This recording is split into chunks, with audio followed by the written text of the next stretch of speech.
The Rant. Meet Christina and Eric. What grinds their gears? The experts in the fields of architectural design, pre-construction, construction management, fine cabinetry. The Rant, a podcast by One York Company. I did it. All right. I love how people may think that we come prepared to these things, but we just decided before we jumped on camera what we're talking about. That's the best. And I don't even think we really decided. I think we're just going to kind of go for It's it. the most candid, honest Approach. expression of opinion you'll ever get. Yeah. Yeah. Which may or may not be a good thing. Right. Also, I think this is probably going to be one of our spicier episodes, considering both of us have had a challenging week. Personal things, but still challenging. I'll give you the rundown. So for me, at least, this is it. I have 4 kids. Let's start there. 7, 5, 3, and 11 months. 5 and 11 months got RSV, and then 7 got pink eye, which then I contracted, so I got pink eye. In both eyes. In both eyes. Thank God that's over, because I was looking pretty rough for a bit. All of my Zoom meetings, I felt like I'm sorry. Sunglasses. Yeah. Yeah. I'm really cool. Are you hungover? No, I got pink eye from my kid. Yeah, it's super embarrassing. I'd rather say I was hungover. Yeah, it's because it's like you got shit in your eye. It's like when your kids fart on your pillow. Yeah. Yeah, wash your hands, don't touch your face. And it's like, this is like basic stuff. Like, you should be, but don't worry, I'll build your house great. And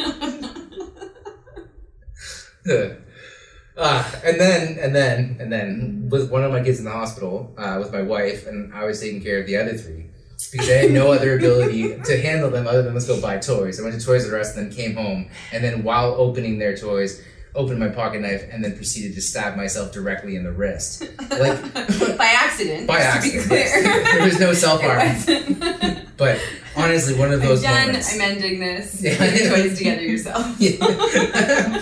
Fuck you, Super Soaker. I'm out of here. No more fucking Lego for me, thank you. Here, let me fill that up for you. Jesus. Oh my God, it's so bad. Anyways, there was a moment where I was like holding my wrist, being like, "Oh my God, is this how it's gonna end?" Did I really just stabbed myself in the artery of my arm with my children all around me. I'm the idiot that I make fun of. Yeah. Yes. Anyways, yeah, I drove myself to the hospital, and then both my wife and I were in a merge together, which the nurse then pointed out. She's like, "Your wife's on the other side," and I'm like, "Great." One of those things. I'll see you on this side B of the emergency. You missed the opportunity. Could have been, "I'll see you on the other side." Played into the fact that, anyways, and then that was just, it's one of those moments, and like it kills me because I feel like, and let's segue into how I think we can build homes well.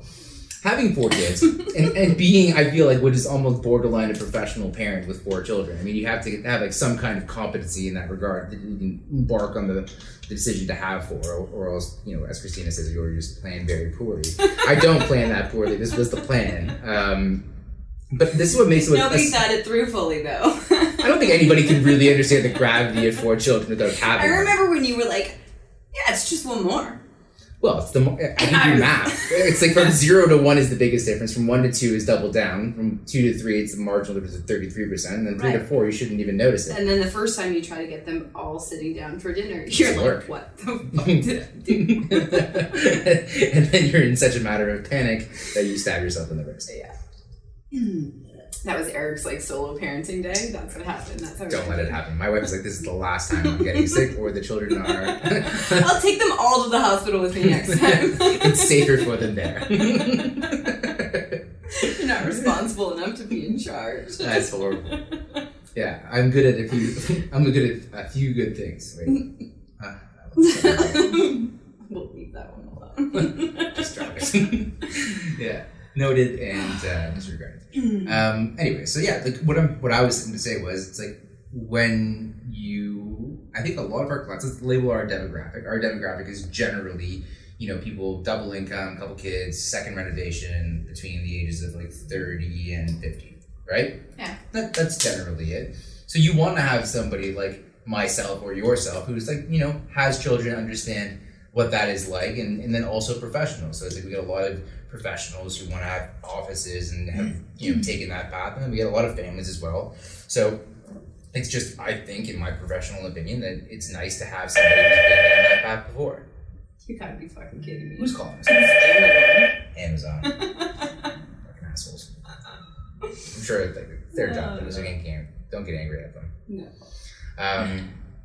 Yeah, so I mean that's essentially my point. My opening point is the fact that when you're choosing your design professional, choosing somebody to work with, and now we're kind of launching into the meat and potatoes of what I want to talk about, is the fact that like we are openly having this conversation with people on podcasts, but we're having a hard time getting people to convert into sales with us at a rate that I would like. And I find that it's because people are undervaluing the role that you need as a designer or basically a construction partner to design your home. At the outset of the project, when you need to make that first partnership, whether that be with a GC or a designer, making that decision on cost alone and only looking at the It's number. the stupidest fucking thing you can ever do. It's the dumbest fucking decision you can make. You want a way to shoot yourself in the foot before you even get out of the gate. Oh my god, it's the worst. Imagine that you wanted to take on a difficult task, and I always like to draw the comparison between like in sports. I feel like it's an easy one, right? Your designer is like, or your construction manager, or whatever, whoever your first position person is like the coach of a professional team. So as an owner, like you're the owner of the team, you're the owner of your house, right? And you need to have a winning team to build that thing. And that's essentially what building a house is. You have 25 different trades, which is 125 different people, and then 3 subsets of professionals, like engineers being like mechanical, structural, geotechnical, generally, right? And so you need to coordinate all of those people who are multi-background, faceted people that all come with their own kind of like quirks and whatever, and their own languages and shit. And then you gotta create own sets of learning curves. And then you gotta create something special that's suited to you. That's the goal here. That's what building a home is. And then you are now, at the outset, you need to select the coach of the team and your star player being GC, and you want to chintz out this. Say star player being Jesus. The way Jesus. you drew that out so long that I was like, GC. I was like, I'm so fucking tired. Jesus GC? I'm sure, like, and the apostles? Who are the apostles? It's the Holy Mary. No. Hail Mary. Oh no. We can get into so much trouble. I'm going to stop this. Ooh, but it would be really fun if we didn't get, because I could like bring in the apostles here, bring in the gospels. The gospels are like the building code. Give me the archangels. Matthew, Mark, Luke, and John. Who are these guys? Oh my god. It's like, I just imagine like there's like 4 building inspectors and they're all named Matthew, Mark, Luke, and John. Who the hell is Judas? Judas is like ratting me out, the building inspector, you son of a bitch. Cool. Judas is the neighbor. The Judas is 100% the neighbor in that story. Absolutely the neighbor. Was it me who called them? I'm sure it wasn't. You motherfucker. It was 7:01. We got started. It was after that time. Yeah. It's amazing how you can like. I was on path. How I can derail something like in that. a split second. Gone. So effectively. What was I saying? Okay, great. Planning. You're Planning. the coach. Right. Let's review this again. You're building a house. It's 25 different trades, 125 different people, 3 consulting engineers, and then a broken building department. And we have to build something that's super special, exactly as how you like it. And that's the goal of building a house. And then at the outset of that project, you are the owner of a sports team. You need to hire a coach and a star player. And then you're like, I want to go for the cheapest option available. Oh my god. Like, that's a very bad idea. Don't do that. You know what kills me? You know what, honestly, that I can't get over? Is that you will hire a motherfucking wedding planner. Right. To coordinate 100+ people for one day. Mm-hmm. One day. Right.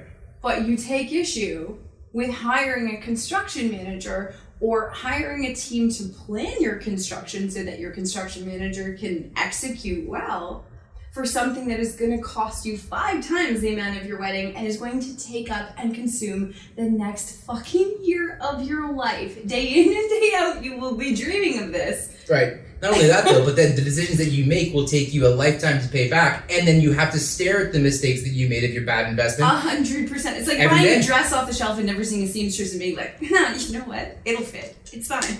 Don't worry about it. And by the way, invite all my friends to come see me in it. Yeah, like, Take 1,000 photos. sorry, what? It's a bad idea, man. You gotta hire the right team at the outset. And it's like, maybe what I'm saying is, I think the point is that you need to find somebody at the outset of the project who you really relate with. Like, someone who really gets you and gets the goal and gets your lifestyle and gets what you want to get out of the project. Because otherwise, you're really not scoping the project. It's like, okay, finding something that satisfies the building code and the zoning, okay, that's all like kind of just legwork from anybody. But then defining what the renovation is that works for you as a person and you as a family over the time horizon that to be considered as the investment, and that's a wholly different prospect. Yeah, like nobody's asking you to, because you go and you get drawings and you say, okay, I want 3 bedrooms, I have 2 kids, so these two are going to share a bathroom, this one's got its own, X, Y, Z. Like, these are my baseline parameters, but nobody is asking the questions about routine, or how do you use the space, or like what time do your kids go to bed? Do they go to bed at different times? Like, are these 2 kids close in age? How do you use your kitchen? Who cooks? Who cleans? You know, who's left-handed? Who's right-handed? On which side of the dishwasher do you normally stand when you load it? Because it's super awkward for the next every day of the rest of your life in that house if you get that wrong. But nobody asks those questions. Nobody thinks through it. Like, when I'm doing pre-construction with clients and we get into some of the questions, they legitimately have to stop and pause because they're like, and they come up with the answer, but it's not something they think about. And if you're not thinking through those things, if somebody isn't prompting you to go down those pathways and like really figure out how to optimize your space, then what the fuck are you doing it for? What are you doing? You'll have a brand new house that's not as functional as it could have been, and a renovation that falls short of, what might have sort of elevated all the experiences in your house for the rest of the time you live. Because you're still paying for the number of boxes and the number, like the square footage of flooring 100%. And like all that things, but it's just not catered to you. Like, if you want it to be your lifestyle reflected in your space, then you have to do pre-construction, or else you're just building a house. You're not building your house, you're building a house, because it's fairly generic. And while you might be, choosing some of the finishes or whatnot, and you picked the tile, you picked whatever, but it's not yours. It's something that is sort of massively applicable to a market if you chose to sell it. That's true. Not to mention the fact that balance that out with the fact that there is just not enough planning in general when it comes to certain spaces, like a bathroom. So you get out of your showers, where are you putting your towel? Like, how far away is that from where you're getting out? The best is when people be like, I like this high gloss tile. I was like, in your bathroom? Are you trying to kill your kid? About 3 seconds before that kid eats shit. Yes. And it hits the bathroom door or their head off the curb. Yeah. And I'm like, no, like hard no. People sometimes need to be saved from themselves because they don't think it through. And you know what the funny thing is I know this because I did it once. And that was the thing. The very first house that I renovated was ours, and we were flipping it. And it was like, there were no kids. It was strictly for sale. And I was like, this is going to be beautiful. And it was. And the first day that my kids came in to, while we were working, and it was winter, and they had boots on, and it just, I'm lucky man. I still have 2 of them. Yeah. Because I was like, holy shit. It was not 12 minutes before my ex-husband was in the car off to Home Depot to get Yeah. Someone's gonna die here. You have your kids, and it's like, the sound when a kid falls, and it's like the sound that you dropped like a cantaloupe on the tile. Yeah. And it's like, oh, what was that? And it's a head, and you look around, and you're like, oh my god, just make noise. Wait pensively for them to be like, either cry or start breathing. Just do something. Just don't stay quiet. One way or another, yeah. Make sure their eyes aren't crossed. You're like, you know what I mean? Oh god. Yeah. But that's the hard part too. It's right. There are ways to bridge that gap. When people say, "Oh, I have kids, I can't do that." It's not that you can't do that. It's just that you think you can't do that, and they're not aware of all the options that are out there for them. They're not in it day to day, so they automatically have sort of psychologically blocked off certain things as being a possibility. And if you're not working with somebody that knows what those are, it's like you could have done something that you really, really loved and missed that opportunity because you just automatically executed that as being a non. If you're not asked the question, you didn't even know it was an option, right? And then the thing is, it's like you're not spending any more money to do the construction, which kills me. It doesn't cost you any more to build a space that's perfectly suited to you. It's just that you missed the opportunity to have that question and answer period between somebody who could really build that space facilitated around your specific needs. It's like, if you are being asked the question, what time do you get up in the morning? Is it different than your partner? Where do you get dressed? Do you need to sneak out in the morning? Because I know I need to wake up like a fucking ninja to get out of my house. And I'm like, at least an hour before they're scheduled to wake up, or else I am now pooped, because now I gotta stay in bed until they wake up. So I have to get up like in the dark. Yeah, you missed your window. Yeah, I get dressed in the basement of my house because I need to creep off that second floor from my 4 kids waking her up, or else I'm screwed. Yeah. Right? Okay, little lights on the stairwell to get downstairs safely. Otherwise, I'm gonna go down like a, which has happened. Then I put lights. Eric's the one that slipped on the child and went so vertigo. Yeah. Listen, I'm not graceful in any way. That's not something anyone would describe as But graceful. like, things like people, I really love white countertops, but you know what, like I cook a lot and I can't. I'm like, but you can. Like, we've made vast improvements in products since the last time you did a countertop. Right, yeah, it's not like all marble only. Yeah, exactly. Can I ask and it's funny because it's usually when they point to something that's so far off the baseline, they seem really stuck to it. Like, can I ask why? Like, what is it that's drawing you to like black countertop? Right. They're like, well, the last one stayed. And it's like, okay, we've got to solve for that. Yeah, exactly. Let's dig deeper here. Let's put all the black countertops away. Right. So, if the reason why you brought that up was because you didn't want it to stain, okay, great. Well, let's unlock the new world of possibilities with like all of our current products. Right. Or it's like what kills me, like what I have a hard time with is when clients are like, I do a lot of cooking and I have young children, but I want this marble. I'm like, but the marble's going to stain. I want the marble, but I'm like, the marble is going to stain. I want the marble. And I'm like... Yeah, it goes both ways. Yep. Like, sometimes you can't save them from themselves. Yeah, no, because they made that choice. And I'm like, I know, like, it's going to be, like, a phone call away. But you have such a hard time parting from things like that. Like, when Oh, yeah, no, I can't deal with it. It's like, things like stress me out. Like this whole action right here, that I can't. Like, that, like, I'm like, like, I can't have things marginally out of place. Like yesterday, for example, like my wife, like when we were trying to paint, right, with our kids, and she's gonna kill me for talking about this, and I know because she edits these videos with us. So we were trying to get 2 kids to paint. the couches come. Leo and Marcella, and I took out 4 colors each, right, for the kids, because like there's all these different paint colors, right, and I put 4 colors on the plane, because I know what they're gonna do is they're gonna mix them together, only use half the paint, they're gonna buy all new paint, and also like taping down the edges of the paper so they don't rough them up.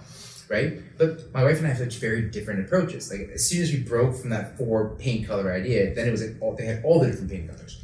And my point to this is that, like, you need to design your house with both your partners in mind. And that's another facet of pre-construction, because it's like when Christina takes on these meetings, it's like almost like marriage counseling, because it's like you get asked a question and then you can see the motivation behind people's thinking as to why they answer that way. And it's such a fucking awkward moment when they're like bickering. Like I'll ask a question and I'll say, okay, we're this, and one will answer like very quickly and the other one won't, and then they'll be like, what? And then it'll be like, well, I just thought that this, and it's like, well, no, and then it goes back and forth, and I'm just like,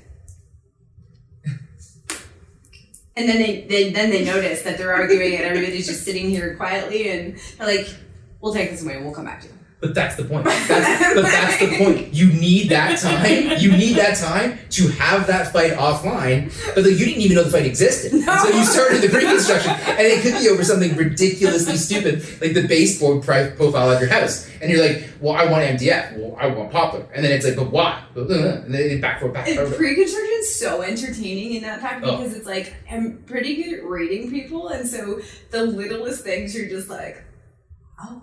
Yeah. Okay. Yeah. It's like you don't know. Another thing that's another value of pre-construction. Once again, if you're trying to find that design professional at the outset of your project who's only working with 8 standardized questions, right? It's like, okay, my goal here is to give you a building permit. Great. The building permit defines your entire project, by the way, but it's like in black and white, and you have to assume that it's just a black and white sketch. Pre-construction is like being handed like colored pencils and say, fill it in, right? That's the difference. It's even almost like more than that. Like make it 3D. I think that's the difference between like most interior designers that we've worked with. It's like, yes, your arc drawings are like the coloring book page. Here's the lines. Here's what we're supposed to be coloring. And they show up and they're like, and here's the colors. And I'm like, great. So like, are the colors bold? Are they light? Are we shading? Are we, contouring on the edges? Are we doing, like, there's 900 questions. And it's like, thank you for 25% of the equation. Yes. And it's like pre-construction is such an in-depth, because it's the hybrid of construction and the aesthetics of interior design, it's like you're asking different questions. But it's almost like the psychology of your home. It's like pre-construction is bringing your lifestyle into a space that's catered to you. If you're spending $800,000 or more on a renovation, would you not want to spend a little bit more time and a little bit more money up front really planning and thinking through the use of those resources so that the end product is completely suited to your lifestyle and solves for things that you didn't even really know were an issue? And the other thing is too, is like my kids are older, like they're 20 and 15. So although most of our clients have little kids, I've been through all of those secondary stages. Like I know what that looks like at different stages of life. And so a big part of what we do is bridging the gap. Like we're not designing just for now. Mm-hmm. We're designing for how your kids can grow into their space, right, and what those other spaces will look like in a few years for them and for you. Because right, it's like, or kids never use the basement, and it's like they will. You know, it's like, yeah. So it's thinking through all of those life stages and things like that ahead of time. But people don't see the value in it because it's not on their radar, I don't think, like, and they don't know how in depth stuff goes. And exactly, they don't even understand that level of customization exists. Like, let's reframe and we're saying a little bit more money. I think in the ICI industry, so institutional, commercial, and industrial construction, like everyone knows that it's like 10%. Take 10% of your construction budget and allocate that for design and permitting and all that kind of stuff. Residential market missed the memo, and it's like, oh my God, let me design my $1 million renovation by a guy on Kijiji for $3,000, and that's okay. It's not. And like you're gonna be in trouble big time. It's like oh man, it's like taking, have you ever been hunting before and you want to go hunting and you gotta take a guide, but then you like take like the least expensive one, but now you're in the woods with a guy with a gun and you don't know where you are. And it's like it's a bad fucking place to be. Yeah, because he probably doesn't know how to hunt shit, and so you're you're next to eat basically. So hire a qualified person if you're going to embark on something that's both dangerous and you haven't done before. But the thing is too, is like you think about how much money construction costs. Mm-hmm.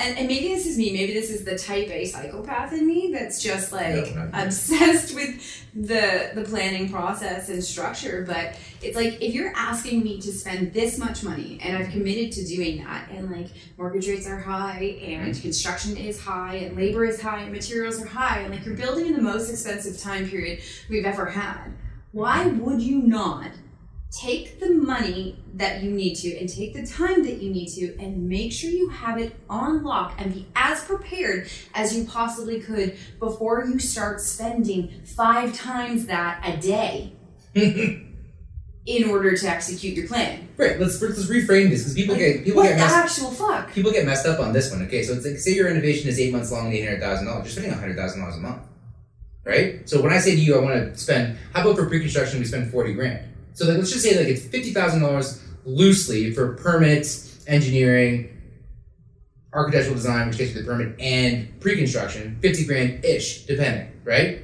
And then that's like, what, 5% of $1 million, right? So if you have $1 million bill, it might be a little bit more. But at the end of the day, we're talking about 5% and you don't want to spend that? Yeah. And like, so what, like 3.5% more than you would otherwise spend on architectural drawings?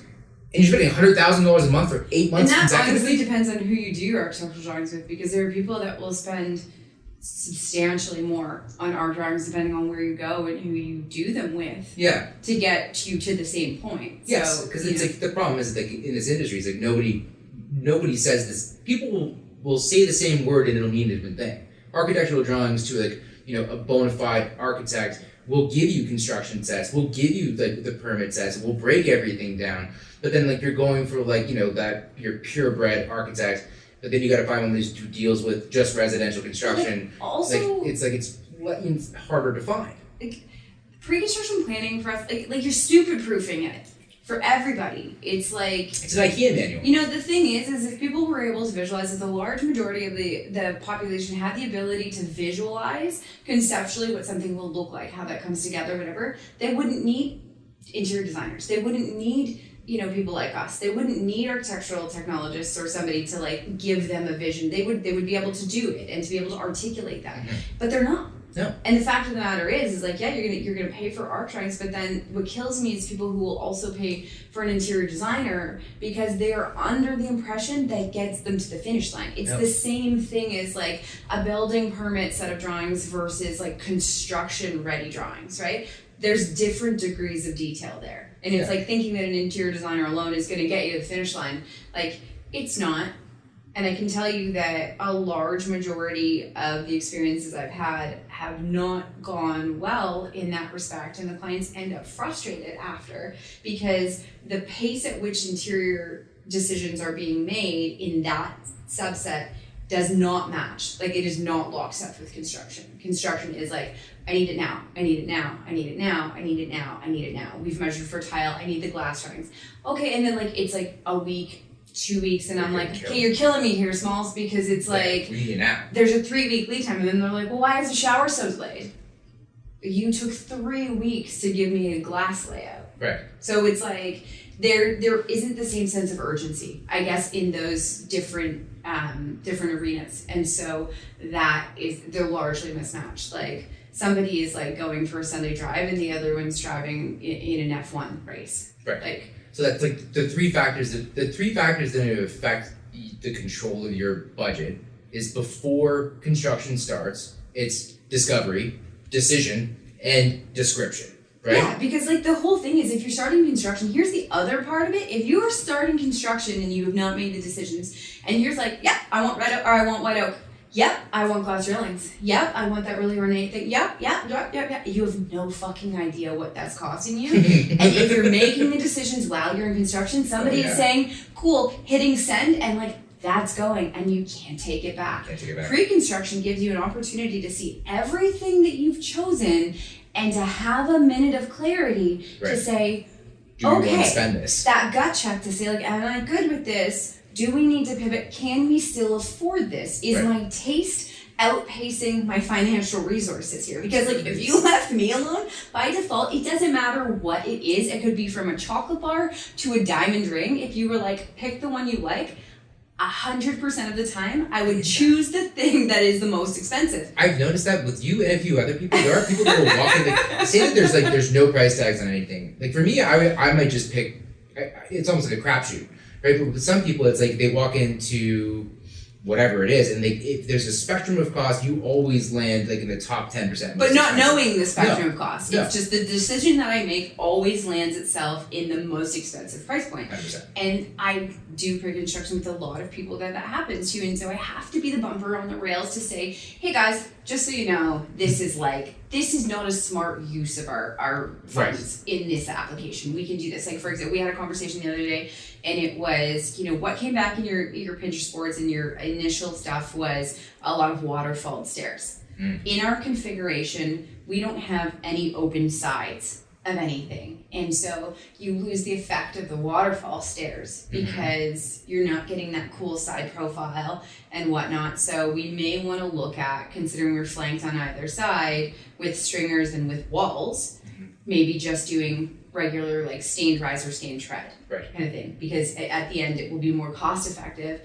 because it's not going to yield you that sort of like wow factor that these pictures show. Like the pictures you picked, that's not your house. Like that's not the same thing and not even close to the same application. And it's like, okay, well, we never considered that, right? Like people don't know that that's the case. So I'm very much like guiding you to the right thing. And if you still want the waterfall stairs, no problem, but you're informed now. You're not just blindly saying, well, I like that. And it's like...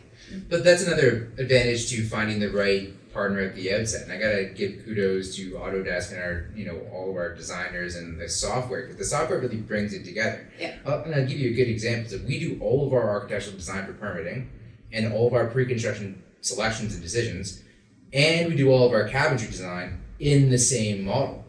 Oh yeah. It's like, but like, oh yeah, like that for us is obvious, but it's like, but anybody tries to move the model, I'm like, don't touch that. Don't touch that. It all stays in one. Yeah. Because if you move something like that, I'm so sensitive, the opportunity for human error to affect something. And it's like, the more you migrate out of one model, the more you have multiple hands touching it, the more you have all of these things, it's like the more human input you have and touch points, the higher the chance that somebody cocked that right the fuck up. Oh yeah. And that's my biggest nightmare. Like that, because once the information is compromised, you don't even know who did it. It's like, what else can I trust? Yes. What else isn't right? Did we do this? And then it forces you down this like audit of everything you've decided, which is like roughly, I don't know, 150, 200 decisions per pre-construction. Right. So it's like, it's a really scary thing when people think that you can just it's not fuck around and find out. Like, I know what happens. And it's not good. And that's part of why I think that we're so effective in doing all the cabinetry stuff. Because we took over doing cabinetry. We made the partnership with Cuisine Ideal, and it's been amazing working with them. But it's so successful because we're working in one model. So when we do the architectural drawings, we do the permit, then we do all the pre-construction selections, and we fold them all in, and we're changing like the thickness of the floor systems by like if it's like the thickness of the material, door thresholds, like size of doors, like the cabinetry, where the rough-ins are, like everything is like just the accuracy gets stacked. And during construction, like once we're on site and we're helping out with those, if they're like, okay, the plumbing rough-in couldn't land here, so we're off, and now, okay, no problem, we need to adjust the vanity. So we're gonna add a fellowship, we're gonna do this, X, Y, Z. If you're working in different models, that gets done in one model, and then what happens when you go to do something else in the other one, and then that doesn't align? Like that's like my biggest nightmare. Right.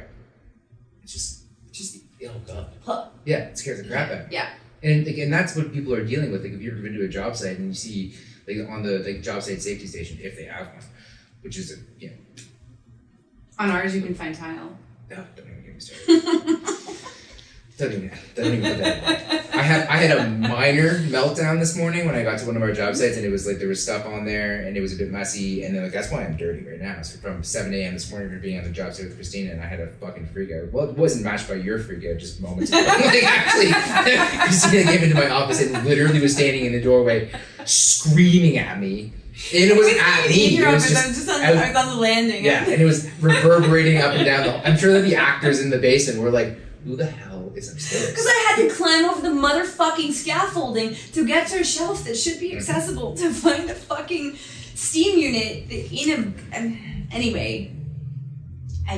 Deep breath. Both of us. This is why I said spicy when we started this episode. I was like, this is going to be even more interesting. It's been a long week, and like things like that. Yeah.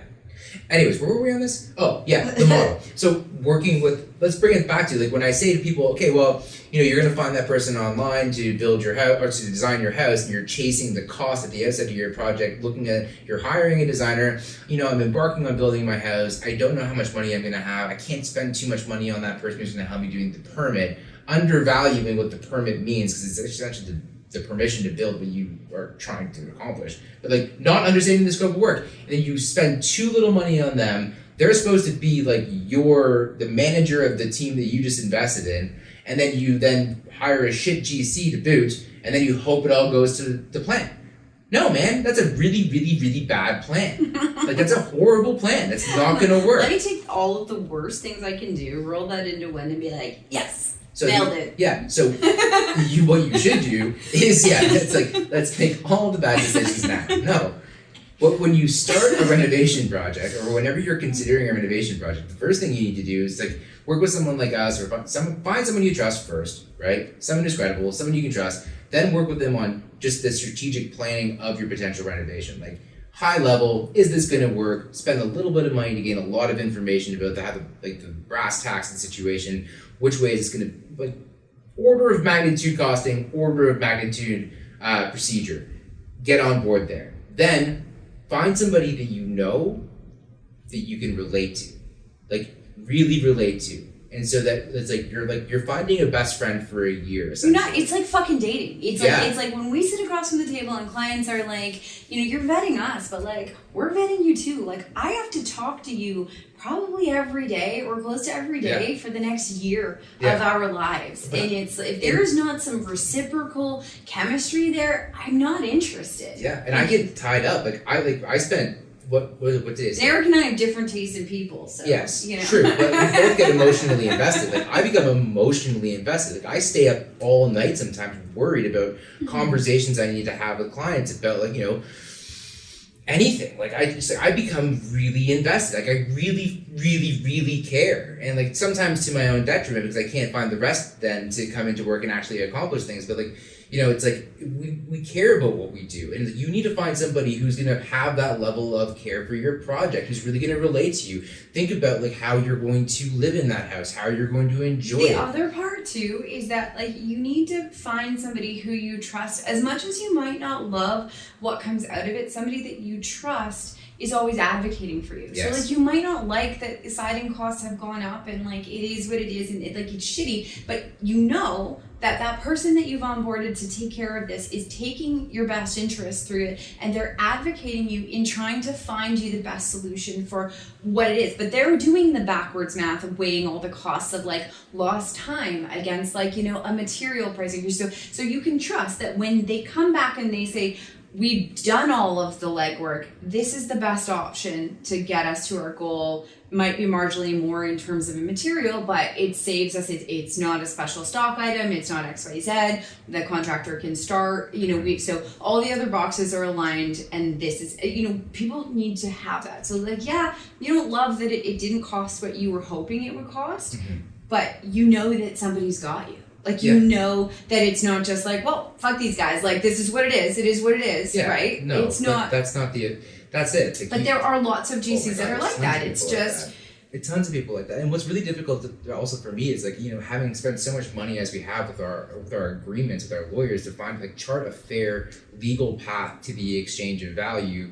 It's really difficult because here's a difficult truth that we have to tell our clients, and I'm going to say this kind of openly. My job isn't to be right in pricing. My job is to be as accurate as possible with the information of the time and then to pivot from there. Like, I'm not omnipotent. I don't know everything. I don't have a crystal ball and tell you what the future cost of lumber is or like how stretched the labor market's going to be for X, Y, or Z during the period of your construction. You can plan like as well as anyone could possibly plan up to that point. Yes. You control the controllables, which are a lot of them, but it's not all of them. Right. And sometimes it's not the critical ones. Like, you know, like you said, like labor market or a material shortage or things like that. Like, there are always things that are outside of the scope of, you know, what it is that we can. That's control the controllables.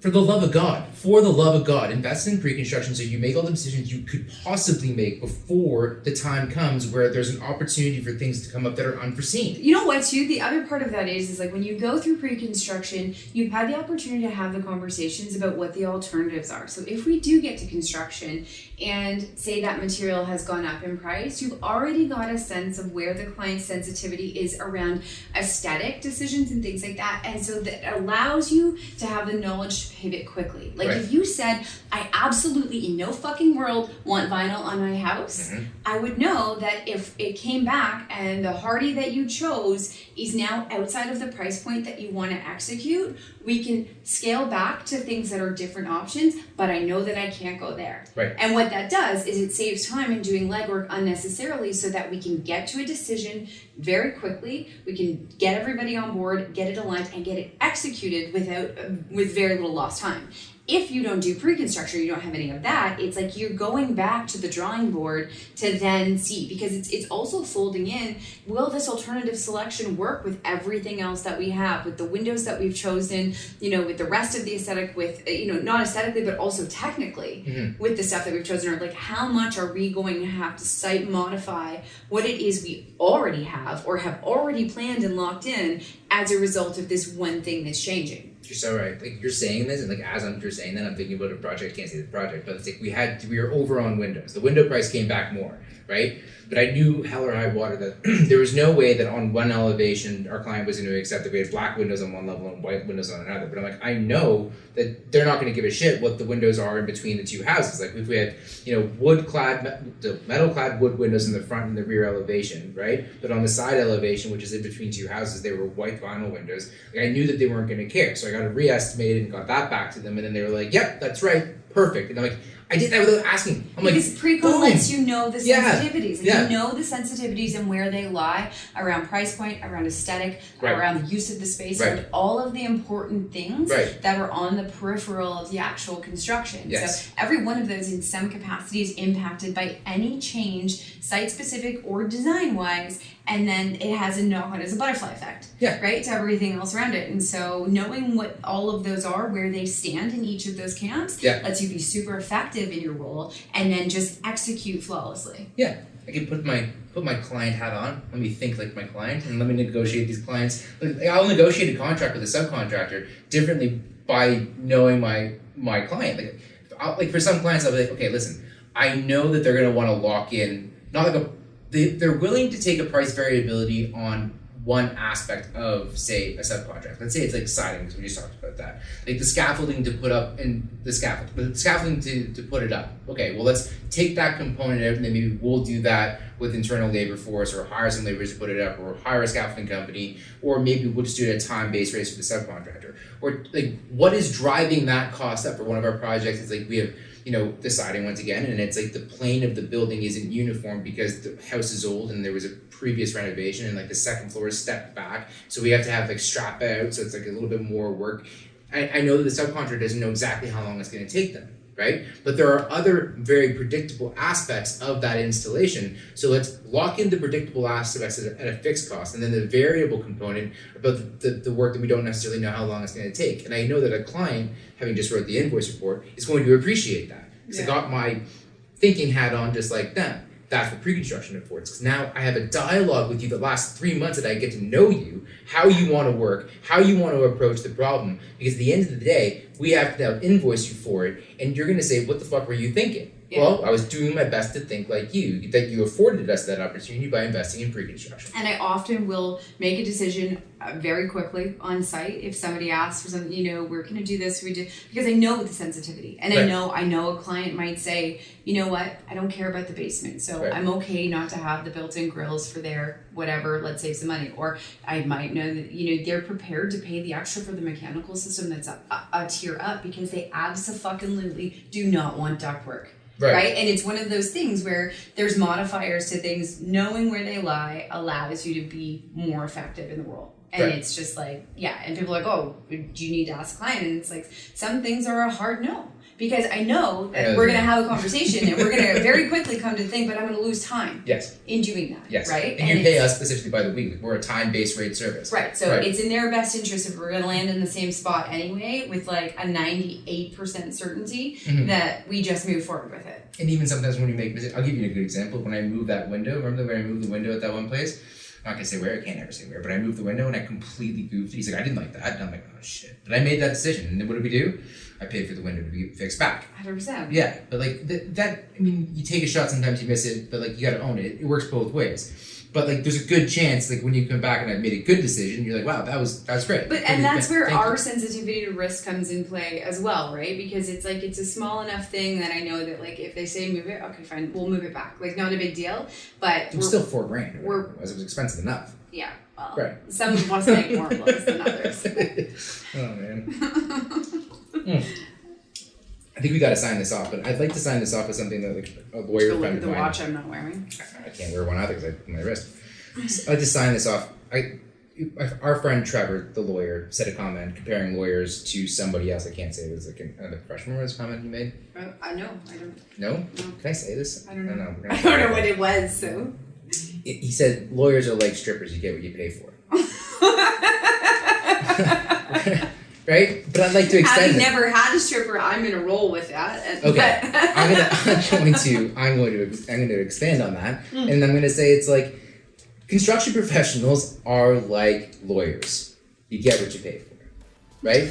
You get what you pay for, right? I'm glad you didn't compare us to strippers. I didn't. I did not. That would be bad. Yeah. And on that note, I think we gotta sign this off. That's just about it. That's it. That's all I got. That's it. All right.